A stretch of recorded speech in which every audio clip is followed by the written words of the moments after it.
Shell dan Pertamina memang belum IPO, tapi ada loh saham SPBU yang udah melantai di BEI, yakni Akra, yang ikut menyalurkan solar subsidi dan menjual BBM Oktan 92 ke pelosok daerah. Selain itu, Akra juga sudah menjajal bisnis SPBU di Kota Bareng BP, perusahaan minyak asal Inggris. Nah, Akra punya lini bisnis yang beragam loh. Soalnya dia juga jadi pengelola kawasan industri JIIPE di Gresik. Akra juga mau mencoba digital logistik. Apaan tuh? Nah, penasaran kan sama dalemannya si Akra? Yuk kita bedah Akra di video ini. Tonton sampai habis ya. Mau dapat bimbingan intensif belajar saham dan referensi? Bisa tanya jawab secara intensif? Yuk! Daftar Mtrade sekarang di mtrade.id/whatsapp atau klik di bawah sini ya.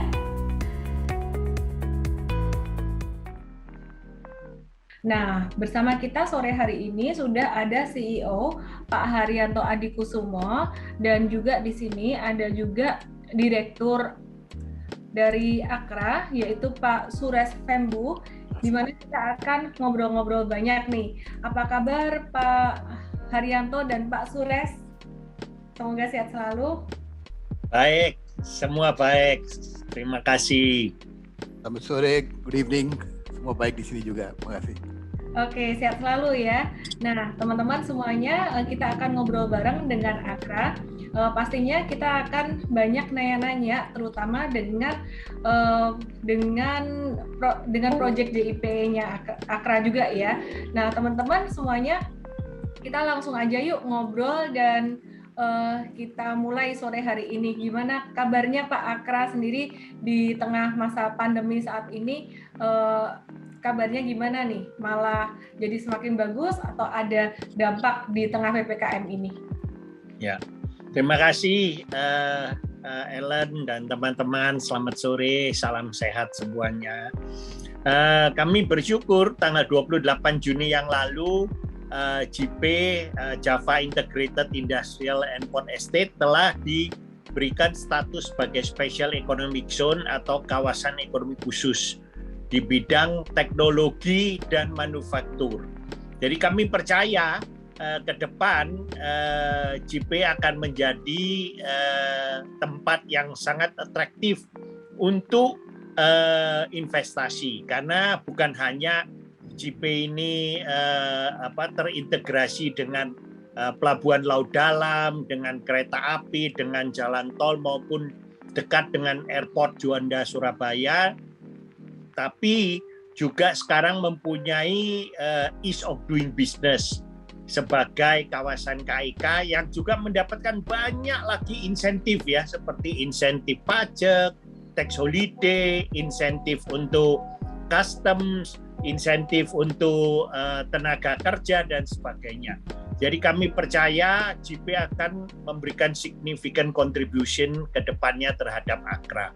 Dan Akra sendiri juga kami bersyukur karena industri yang kami layani saat ini sedang bagus-bagusnya. Apakah itu dari tambang, apakah itu dari perkebunan ya, dan industri yang sekarang mulai menggeliat. Jadi saya percaya dengan JP menjadi kawasan industri 4.0 dan juga bisnis-bisnis kami bisa tetap bertumbuh dengan baik.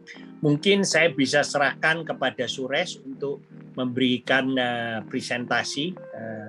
Silakan Suresh, terima kasih.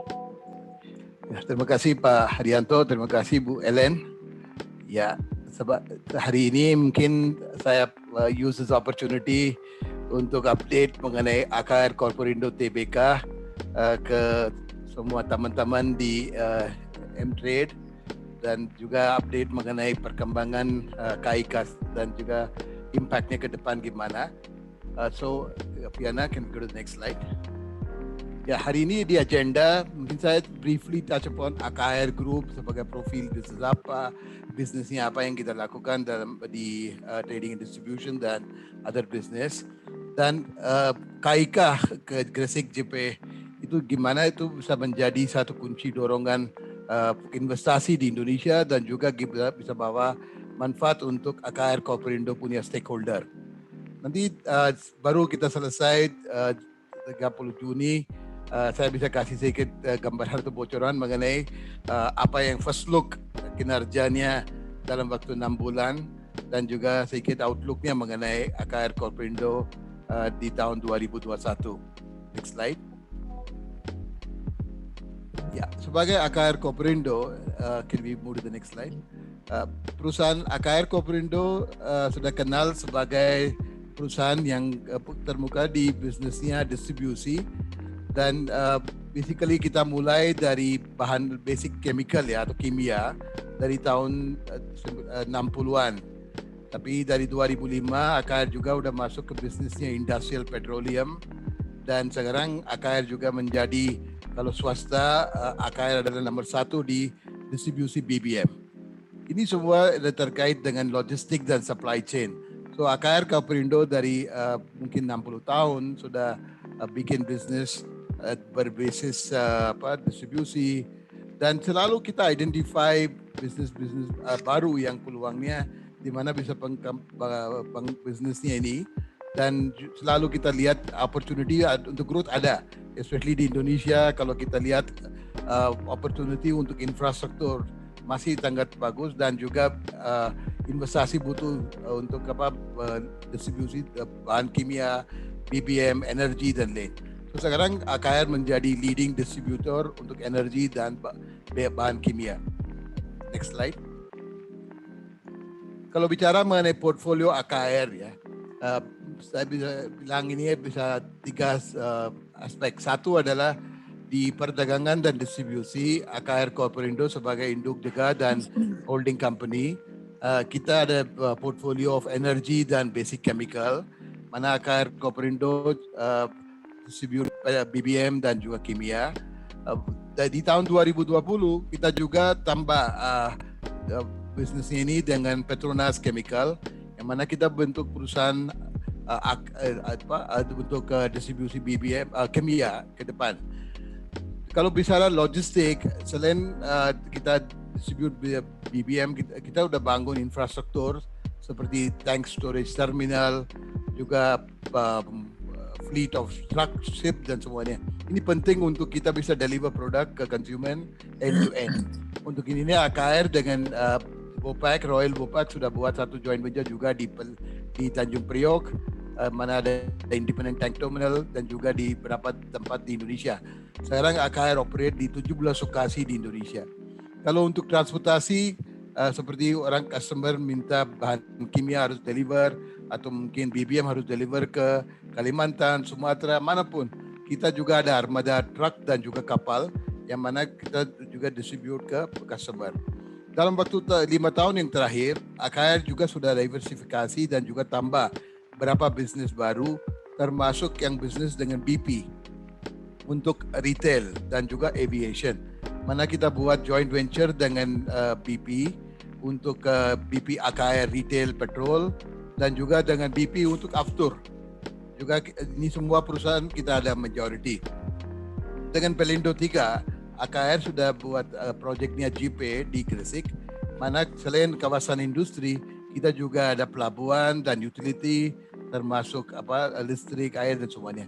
So kalau kita bicara AKR, kita selalu identifikasi peluang baru, di mana bisa bangun bisnis baru, yang bisa bawa manfaat untuk semua stakeholder kita, tetap bisa grow bisnisnya AKR ke 5 tahun, 10 tahun ke depan. Tapi semua bisnisnya AKR buat itu semua ada terkait dengan logistik dan infrastruktur. Kenapa perusahaan-perusahaan seperti asing seperti BP atau Petronas atau Royal Vopak atau mungkin Asahi semua mau kerja sama dengan AKR. Kita punya infrastruktur logistik, terminal ya, dan pelabuhan dan juga transportasi. Untuk ini kita lihat portfolio AKR itu unik dan juga sangat butuh untuk Indonesia untuk semua aspeknya supply chain dan infrastruktur. Dan dengan JP kita bisa buat bisnis baru dengan recurring income. Nanti saya ceritakan. So ini adalah portfolio aset AKR dan selalu kita ada banyak opportunity untuk grow dan selalu kita invest. Next slide. Kalau bicara mengenai infrastruktur untuk distribusi BBM dan kimia, AKR dalam waktu 60 tahun sudah bangun infrastruktur di semua pulau-pulau di Indonesia.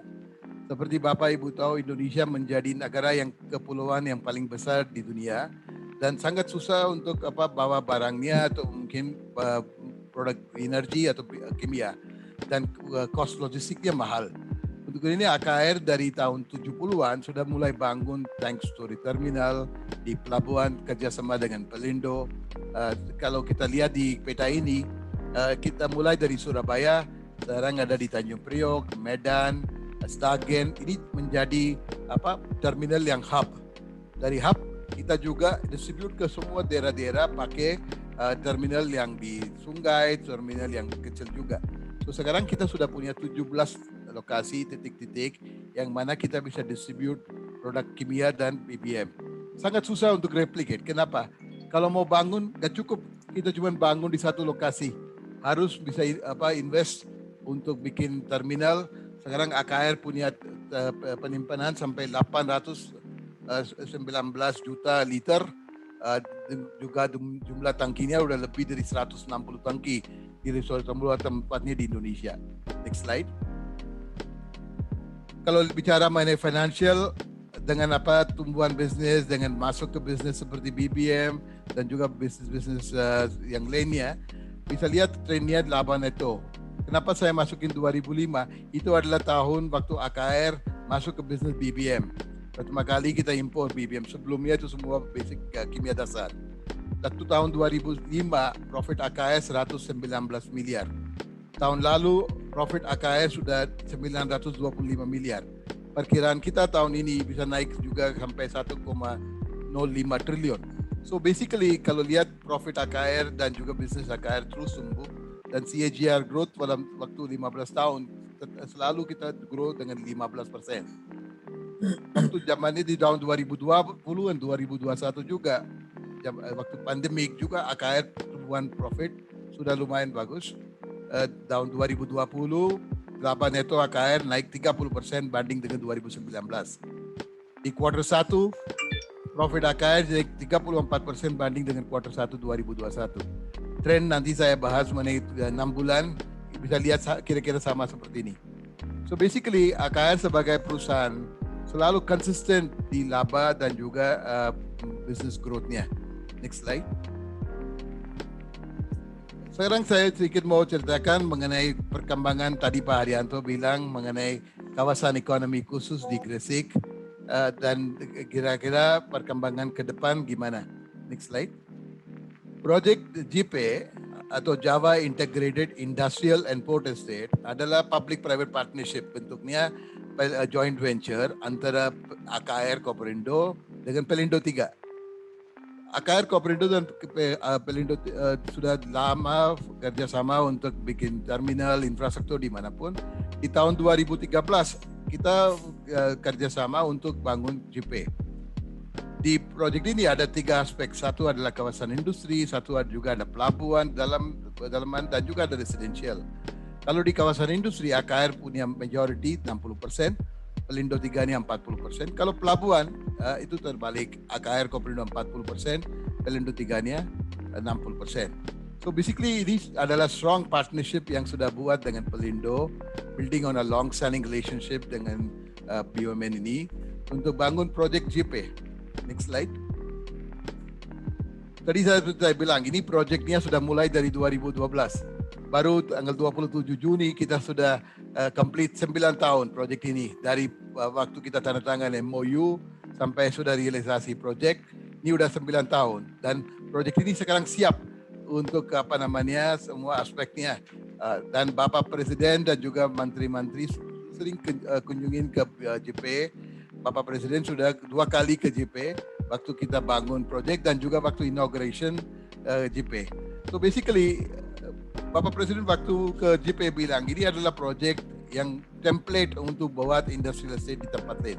Yang sana ada pelabuhan, sudah ada utilitas semua yang bisa menarik investasi ke Indonesia dan juga bisa turunin cost logistik. Next slide. Proyek JP, banyak orang tanya kenapa AKR masuk ke real estate. Saya mau sedikit clarify. Kalaupun ada satu aspek real estate atau jualan tanah ke tenant kita, objektif dari AKR Koperindo adalah gimana kita bisa perkembang bisnis di ke depan yang mana bisa dapat recurring income. Recurring income ini dari mana? Dari penjualan tanah, juga dapat dari pelabuhan, listrik, air, logistik dan semuanya. So basically project JP ke depan bisa contribute dari recurring income dari penjualan lahan juga. Dari 2015 kita sudah mulai jual tanah sampai 1,6 triliun sudah bukukan penjualannya. Ke depan saya bisa estimasi 15-20 triliun bisa dapat penjualan dari JP. Next slide. Kalau project JP tadi saya bilang ada 3 aspek. Kawasan pelabuhannya 400 hektar, kawasan industri 1.800 hektar, kawasan perumahannya 800 hektar. Kenapa kita butuh kawasan pelabuhan dengan kawasan industri? Kalau ada kawasan pelabuhan integrasi dengan industri, industrial estate bisa menjadi menarik untuk investasi. Kenapa? Ada cuma di 1 kilo ada pelabuhan. Gak usah bawa barang-barang dari jauh. Lebih gampang untuk impor dan ekspor. Dan juga waktu kita bangun utilitas dan semua, itu bisa menjadi very cost effective dan efficient. Next slide. Satu aspek yang selalu kita lihat adalah gimana bisa bawa multimodal transportasi. Seperti Ibu Sri Mulyani bilang, kenapa Indonesia masih tinggalan untuk cari investasi dari luar negeri adalah cost logistik. 24% dari GDP Indonesia adalah cost logistik. Kalau di negara seperti Vietnam, Malaysia, di bawah 15%. Kenapa? Dia kasih satu multimodal transportasi system yang efisien, yang bisa bantu investor. Kalau di JP kita sudah ada pelabuhan dengan dalamannya minus 14 meter. Ini mau menjadi minus 16 meter dalam waktu dekat. Dengan ini kita bisa bawa kapal yang besar. Juga JP sudah ada koneksi langsung ke jalan tol. Untuk hinterlandnya di Jawa semua itu langsung bisa bawa barang ke JP atau mau keluar dari JP. Satu jalan tol yang baru Krian Legundi Bundar dalam waktu dekat sudah sambung ke JP langsung. Dan juga Bapak Presiden sudah approve untuk feasibility study untuk connect JP langsung ke kereta api. Dengan 3 model ini, satu pelabuhan, sudah ada jalan tol, sudah ada kereta api, ya aspeknya impor ekspor lebih gampang. Dan juga Surabaya ada international airport. Ini bisa menarik investasi dari domestik dan juga dari luar negeri. Ini adalah kunci kenapa kita bikin proyek yang selain ada integrated industrial import, juga bangun semua aspeknya transportasi untuk bikin cost logistiknya lebih cost efektif. Next slide. Dan juga tadi saya bilang, selain kita cuma jualan tanah, kita juga provide semua utilitas termasuk listrik, wastewater, water treatment, gas, telekomunikasi dan semuanya. So tahap 1 800 hektar udah selesai. Dan semua utilitas untuk tahap 1 udah selesai. Dan sekarang sudah ada 14 tenant yang sudah already masuk ke JP. Tadi saya bilang 1,6 triliun rupiah sudah ada pendapatan dari tahun 2015. Next slide. Pelabuhan juga di JP sudah sekarang udah expand. Baru di bulan Juni ini udah selesai ekspansi. Sekarang jetty-nya udah hampir 1 kilo. Planning kita dalam selesai proyek ini, jumlah length of the jetty would be more than 6.7 kilo, 6.700 meter. Baru kita selesai 1.000 meter. Dan lisensi dan semua sudah dapat, reklamasi dari laut dan semuanya. So basically ini pelabuhan bisa sekarang standar kapal-kapal besar sampai 100.000 deadweight ton. So ini juga adalah satu aspek yang menarik untuk investor. Kenapa dia mau cari investment di JP. Next slide. So tema KIK untuk JP kemarin baru announce dari Pak Presiden sudah keluarin PP 71 adalah KIK Teknologi dan Manufaktur untuk membangkitkan ekonomi di Jawa Timur dan juga semua daerahnya. So kita fokus sekarang di manufaktur dan teknologi. Kalau di Jawa cuma ada 3 KIK kalau nggak salah. Itu adalah satunya Kendal, yang kedua baru itu Lido, yang satu lagi yang JP. Kalau Kendal itu banyak investor atau industri yang masuk di sana adalah labor intensive. Kalau Lido itu banyak entertainment industry. JP yang dapat teknologi dan manufacturing yang cocok untuk Jawa Timur. Bapak Ibu tahu Gresik ada banyak industri seperti petrokimia, ada semen Gresik, ada smelter dan semua. So, cocok untuk industri manufaktur dan teknologi. Next slide. Ini adalah PP 71 yang luasan KIK yang sudah ada gambaran di sini Bapak Ibu bisa lihat pelabuhannya sudah masuk dalam KIK juga termasuk kawasan industri. So, jumlah lahan yang sudah approved untuk KIK ini lebih dari 2.100 hektar. Next slide.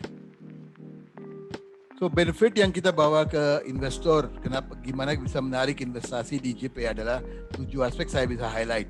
Satu adalah kemudahan perizinan atau ease of doing business. Di mana kalau KIK, especially economic zone, sudah ada otoritas di KIK yang langsung bisa keluarin semua izin.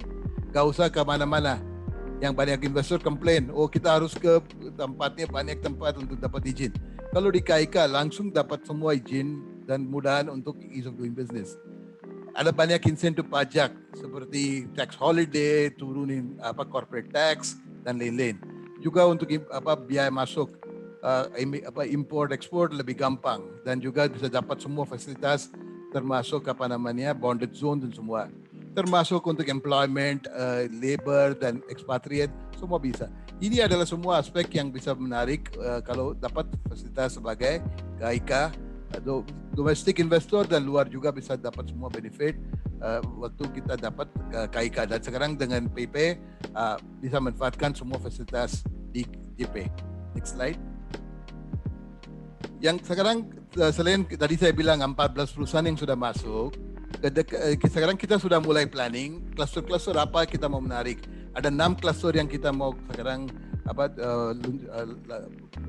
launching. Satu adalah kluster metal. Ada elektronik, kimia, energi dan juga logistik dan juga barang modal. Ini adalah 6 kluster yang kita mau buat untuk KIK JP dan mau pasarkan ke semua investor. Next slide. Ini adalah peta JP. Dari mulai awal kita sudah planning JP dengan master planner Nippon Koi dari Jepang. Di JP lalu kita bikin cluster sesuai dengan industri yang kita mau narik. Kita gak mau narik investasi dari labor intensive industri atau mungkin industri-industri yang gak pakai banyak utilitas, gak punya pelabuhan. Tadi saya bilang ultimate objective adalah recurring income. Untuk ini nih ya, yang semua cluster yang kita sudah plotting di JP adalah yang industri yang butuh pelabuhan, utilitas, semua aspek untuk menarik recurring income. So next slide. So basically di JP kita mau targetin industri baru atau industri 4.0. Mana itu adalah industri yang ada high technology, yang ada use of latest technology dan juga IT dan juga other aspek. Kalau metal, investasi kita mau tarik seperti di nikel, besi baja, logam, dan juga ke depan industri-industri seperti electric vehicle. Dia minta banyak metal seperti copper dan precious metal. Ini adalah industri yang kita mau targetin. Yang kedua juga adalah kimia. Seperti Bapak Ibu tahu sekarang ada proyek Freeport di JP. Dia mau bangun smelter copper dan juga precious metal di JP. Byproduct dari Freeport smelter would be sulfuric acid dan other product. Ini bisa bawa satu downstream industry yang bisa seperti di sulfur, pupuk, kertas dan lain-lain. So kita bisa cari investasi dari petrochemical industry, electronic industry, yang new age industry, IoT, robotics dan semuanya kita mau targetin. Dan juga energi. Bukan energi pakai fossil fuel atau coal, bukan. Kita mau membangkit listrik pakai gas dan juga dengan luas tanah yang besar, kita juga mau masuk ke renewable. Dan juga industri yang dukung seperti barang modal. So ini adalah aspek industri yang kita mau target untuk JP ke depan.